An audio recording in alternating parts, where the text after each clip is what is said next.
Sip, oke. Ini tentang urine analysis ya, detection tadi. Itu coba kalian cek di chapter 14, kalau nggak salah ya, homeostasis. Cari urine analysis. Sepertinya gambar di buku kalian yang edisi terbaru lebih bagus. Jadi intinya urine analysis itu semacam apa istilahnya alat ya, a tools that can detect several biochemical things ya inside the urine ya from the urine sample. Okay. Because it is much easier to collect a urine sample from someone than a blood sample. Misal ada orang yang kira-kira gula darahnya tinggi atau istilahnya ada indikasi diabetes, otomatis kalau misalnya dari blood sampelnya diambil kan bisa berbahaya ya, seperti itu. Nah, jadi urine analysis bisa dilakukan sebagai alternatif pengganti untuk mengambil darah. Karena urin ini juga berbicara banyak tentang kesehatan kita. Simple test on urine can give early indication of health problem, which can be investigated more thoroughly. Okay, the presence of glucose and ketones in urine indicates that person have a diabetes. Oke ya, glucose dan juga ketones. Ini adalah indikator penentu ya kan orang tersebut kena diabetes atau tidak. Atau kencing manis kita sebutnya ya, seperti itu. If blood glucose concentration increase above a certain value known as renal threshold, not all of the glucose is reabsorbed from the filtrate and will be present in urine. Oke, jadi kalau misalnya yang harusnya gula itu diserap semua di proksimal tadi ternyata lepas menuju ke collecting duct, kemudian menuju ke pelvis, ureter, kemudian urinary bladder dan dikeluarkan. Nah, itu adalah indikasi adanya diabetes mellitus. Ingat ya, mellitus bukan insipidus. Oke. Selain dari glukos ya, protein juga bisa dianalisis juga. Ketika ada protein di dalam urin berarti kemungkinan besar adanya kegagalan ginjal ya. Ginjalnya gagal. Gitu kan ya. Dalam artian gagal dalam memfiltrasi, mereabsorpsi ataupun mensekresi begitu dan sebagainya. Oke, lanjut ke dipstick and biosensors ya. Dipstick for detecting glucose containing enzymes glucose oxidase and peroxidase. Ini mirip seperti test pack, bentuknya seperti ini. Nah, di sini nggak sembarang kertas ya. Di dalam kertasnya itu terdapat enzim yang bisa reaktif terhadap beberapa biochemical. Contohnya adalah dalam hal ini glukos ya, seperti itu. Nah, si hydrogen peroxide, glucose oxides, dia akan bereaksi dengan gula, gitu kan ya, menghasilkan warna coklat. Dan sebagainya. Oke, betul. Jadi kalau semakin banyak gula, warna yang akan dihasilkan oleh dipstick ini menjadi warna lebih pekat ya, lebih kecoklatan seperti itu. Semakin ke sini berarti kadar gula di dalam urinnya semakin sedikit. Nah, a normal person should be on this condition ya. Jadi warnanya biru. Okay. Udah gitu doang. Gampang. Ada pertanyaan nggak?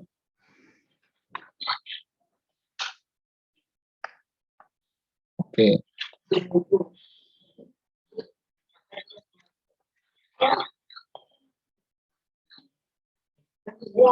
Ada pertanyaan, Boy? Bapak agak ngelek ya. Bentar. Oke, balik lagi ya ke pointers. Ya. Pak.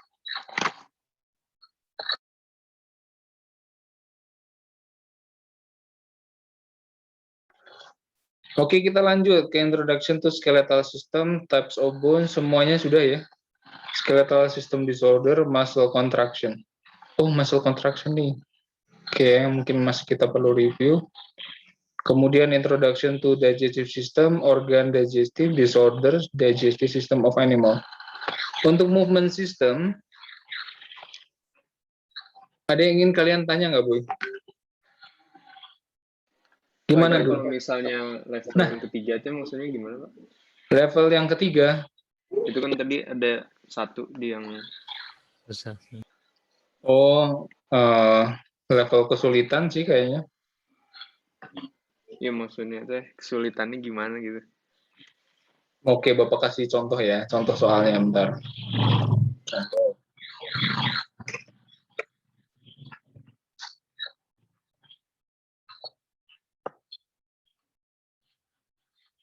Nah, ini misalnya, what is the thin membrane that covers external surface of long bone? Ini level 1. Level 1 itu gimana sih hafalan biasanya? Ya kan? Jadi, kayaknya konsepnya udah diganti ya. Itu lebih ke level kognitif. Kalau level 1 biasanya memorization kayak gini. Nah, kalau misalnya what is the thin membrane kan langsung nanya ya. Langsung nanya pengertian sesuatu gitu kan ya. Nah, sedangkan kalau yang ini, a girl is treated due to the change of her vertebral position. Her backbone bends forward so that her head is withdrawn backwards. Kan ada kondisi di sini. Gitu kan ya. Kasus ya, Pak. Nah, ada kasus. Itu level 2. Nah, kalau level 3 biasanya analisis.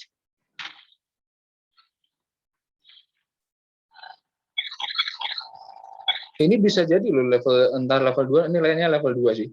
Nih, during ejaculation, kalian tahu ya ejaculation apa? There are approximately 350 million sperms in urethra swimming inside seminal fluid secreted by several organs. Which organ doesn't play a role in the formation of seminal fluid in the male reproductive system? Ini masih level 2 ya. Karena kayak apa namanya, ini kasus tapi nggak terlalu susah karena ini kaitannya masih menanyakan gitu kan ya, kandungan seminal fluid itu apa aja. Bahkan mungkin level 1 ya, nomor 19. Kayak gitu sih. Bapak coba cariin yang level 3 ya. Ini misalnya sorting kayak gini, level 2 biasanya. Sorting ya. Nah, kayak gini nih, bisa jadi yang ini level 3. Yang ada observasi, kemudian kalian analisis. Walaupun ini kelihatannya gampang ya, tapi ini adalah level 3, level kognitif ketiga. Jadi kalian harus analisa tuh. Oh, ini di sini ada starch, ada lipid, ada protein dan sugar. Kira-kira mana yang cocok? Jadi selain kalian harus paham konsepnya ya, misalnya warna ini berubah apa dan sebagainya seperti itu. Jadi kalian harus mencocokkan juga dengan solusinya. Jadi lebih kompleks. Tapi belum tentu yang level 3 itu dalam artian gimana ya? Kita pikirnya sulit mungkin karena hafalan gitu ya. Malah kayaknya lebih enak level 3 ya. Karena kadang sudah dikasih tahu kasusnya di situ, kalian tinggal analisa. Begitu, nah. Nah, misalnya kayak gini nih level 3 yang bisa jadi. Ada grafik, kemudian kalian suruh analisa grafik tersebut, dan seterusnya. Nah, kalau yang nomor 12, level 2. Kenapa? Ini masih tetap hafalan. Gitu kan ya. Tapi bedanya kalian ada gambar dan harus identifikasi. Biasanya gitu. Nah, nomor 9 ini level 1. What is the enzyme? Gitu doang, gitu ya. Mungkin itu berlaku juga untuk matematika, fisika, dan kimia. Yowis. Oke, Bapak pengen jelaskan yang apa tuh namanya? Digestion in food animals. Digestion of food in animals. Bentar. Nah, recent recording. Oke ya, jadi yang ini salahnya bagian sarkolema, ini harusnya sarkoplasmic reticulum.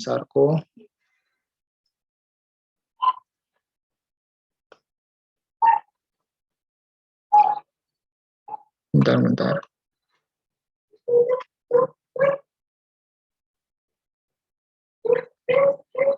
Oke. Kemudian yang troponin blocks harusnya bukan blocks ya, justru dia reveal the binding site of myosin heads. Oke, yang D ini justru kebalikannya, bukan ketika relaxation, melainkan ketika contraction. Yang benarnya, jawabannya adalah B. Oke, lanjut ya. Which of the following statement of contraction is false? Nah, ini kayak gini-gini biasanya level 2 ya. Ini what is correct, walaupun which is kayak ditanya yang mana gitu kan ya, tapi di sini disuguhkan pernyataan yang perlu kita mikir ya. Biasanya di soal-soal level 2. Which of the following statements about muscle contraction is false? A troponin molecule that binds a calcium weakens its connection to a G-actin molecule. Yo, sampai G-actin segala ya. Oke. When calcium binds to myosin heads, wah ini udah salah di myosin head-nya ya. It triggers the formation of cross bridge between myosin and actin. A myosin cross bridges remain in place until the myosin head binds an ATP molecule. Okay. In the resting state, a myosin head is bound to ADP and a phosphate molecule that have been produced by splitting an ATP molecule. Oke. Okay. Jadi begini. Ya jawabannya yang B ya. Karena apa? Ini bukan myosin head, tapi kemana? Ada yang masih ingat? Tadi barusan. Nempelnya kemana nih?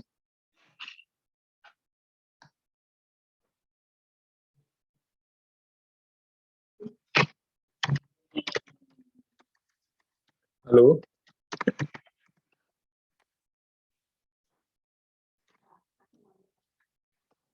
Apakah ada orang di sini? Harusnya nempelnya kemana, Boy? Bukan ke myosin head. Tapi kemana nih?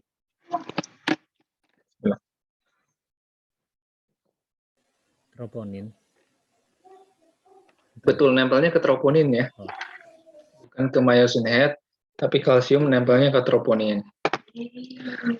Terus dia akan membentuk crossbreed function. Oke. Nih, calcium weakens in its connection that binds calcium ion weakens its connection to a G-actin molecule yang ada pada tropomyosin. Ya, ini agak susah ya. Fisiologis banget. G-actin molecule itu sebenarnya berupa enzim gitu kan ya, yang menyusun dari tropomyosin. Myosin cross bridge remain in place until the myosin heads bind ATP molecule. Oke, jadi ketika ini nempel gitu kan ya, itu kan udah melepas ATP ya, jadi udah menggunakan energinya sudah digunakan untuk menggerakkan kepala myosin untuk menempel pada aktin gitu ya. Nah, ketika tempel ATP dia akan lepas gitu kan ya, kayak misalnya kayak ketapel gitu, ketika kita tarik ibaratnya kan kayak gitu kan ya, itu menyimpan energi potensial gitu kan, seperti itu. Dan kemudian ketika dilepas itu akan menyimpan energi kinetik yang bisa menggerakkan si batu. Sama halnya seperti ini ya, jadi kayak waktu dia turun sebenarnya dia menyimpan energi yang kuat tuh untuk bisa menempel lagi kembali pada aktin ketika ya kan si tropomyosinnya bergeser tadi.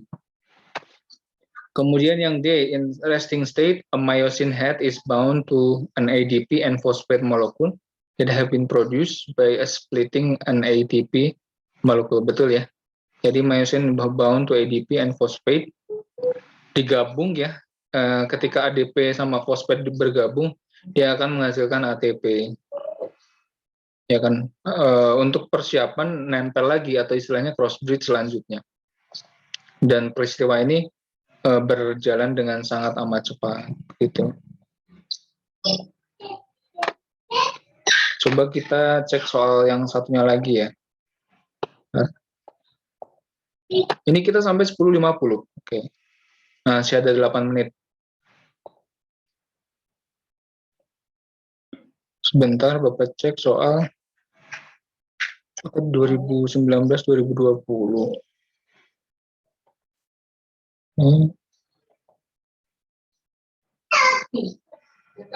Plus 8 sebentar.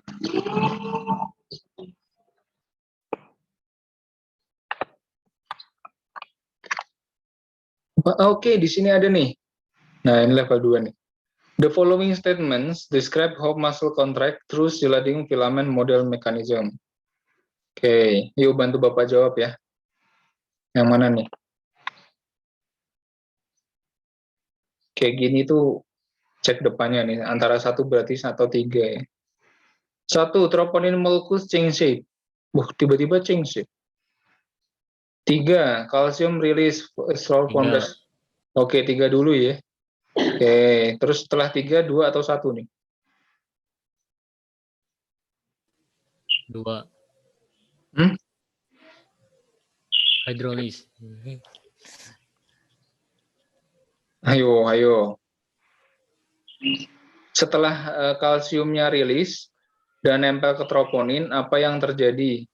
Troponinnya berubah Banyak bentuk. troponin. Oke.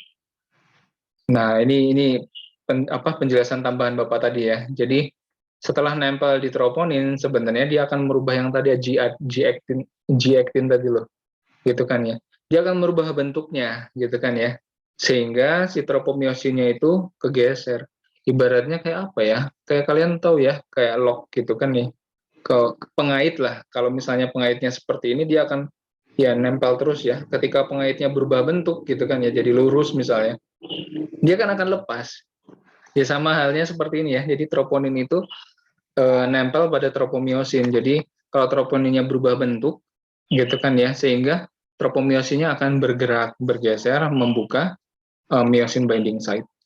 Berarti 3, 2, dan selanjutnya udah tahu jawabannya yang C ya. Biasanya gitu tuh. Hafalin awalnya doang. Kalau enggak, ayo akhirnya. Yang nyebelin tuh kalau misalnya pilihannya antara misalnya 3, 2, 1, 4 atau 3, 2, 4, 1. Iya, gitu ya. Semoga tidak ada. Lanjut. Cari lagi ya. Yang muscle kita belum bahas banyak soalnya.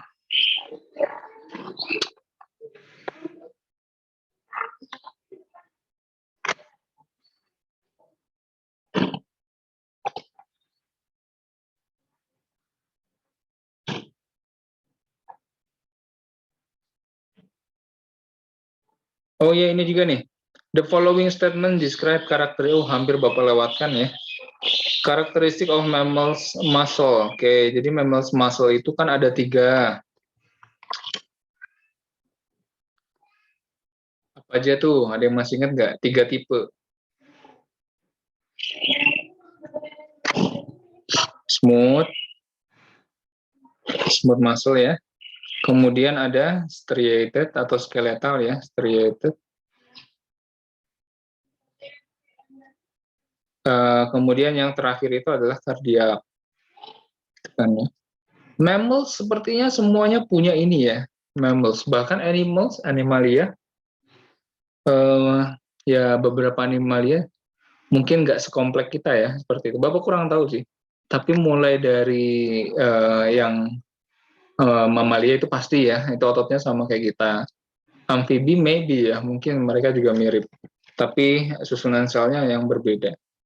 Smooth, striated, sama kardiak. Oke, smooth ini biasanya ciri-cirinya involuntary. Voluntary, gitu kan ya. Yang menyusun internal organ. Ya, oke. Contohnya apa sih? Saluran pencernaan, saluran pernafasan, semuanya adalah smooth muscle. Kemudian striated atau skeletal muscle biasanya yang menyusun, yang menempel muscle that attach to bones. Jadi otot yang bisa kalian besarkan namanya striated ya. Kemudian kalau kardiak itu hanya one and only, ada di hati doang gitu kan ya. Lanjut. Smooth striated cardiac memiliki ciri-ciri yang berbeda jelas. Yang satu, multinucleate cells. Itu dimiliki oleh striated sama kardiak. Ini ditanya kardiak ya. Berarti oke. Neurogenic atau myogenic. Ya, kalau misalnya kardiak karena dia bisa memunculkan kontraksinya sendiri. Oke. Dia disebut dengan bentar.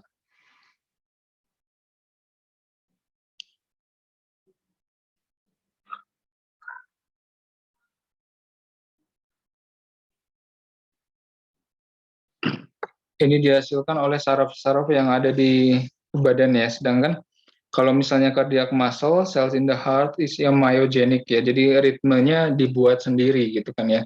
Dilakukan sendiri, bukan diperintahkan oleh dari otak seperti itu ya. Uninucleate cells, bukan kan tadi multi ya.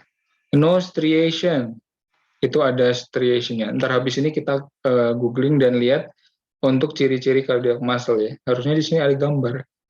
Located in the heart, kemudian myogenic. Aduh, myogenic apa neurogenic nih? Kok Bapak enggak 1, 2, 5.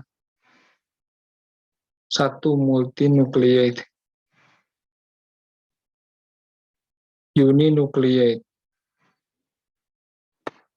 Cardiac muscle. Tuh, Bapak aja lupa ya.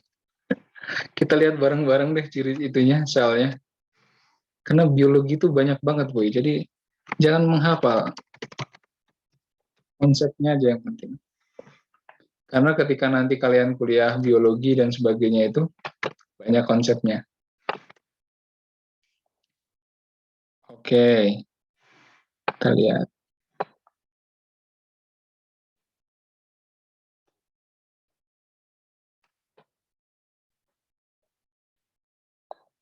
Nah, kan kalau ada gambarnya asik. Cardiac muscle, ya kan bener ya, ini terpisahkan oleh intercalated disc antar selnya. Dia multinucleated. Neurogenic, coba Bapak taunya myogenic ya. Oke. Oke, berarti bener ya, multinucleated. Terus kemudian ada striatednya, ada garis-garisnya. Gitu kan ya. Neurogenic. Oh, pastikan lagi ya. Neurogenic. Masuk.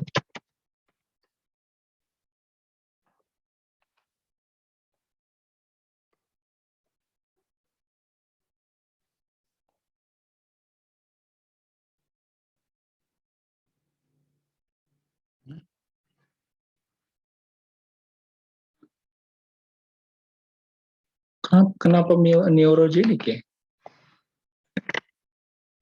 Harusnya myogenic. Oke, baiklah kita kembali lagi deh cek. Multinucleate, oke.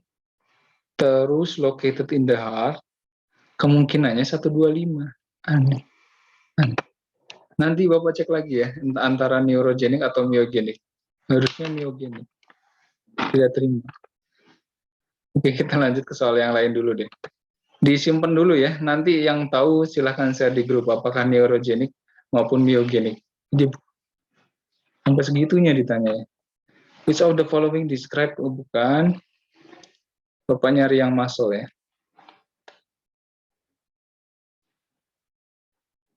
Ini waktunya sudah habis ya. Oke, baiklah. Ya, kurang lebih seperti itu, boys. Kalian pelajari yang ada di LMS Bapak. Nanti Bapak akan share juga soal-soal tahun lalu ya, yang kalian bisa review kembali.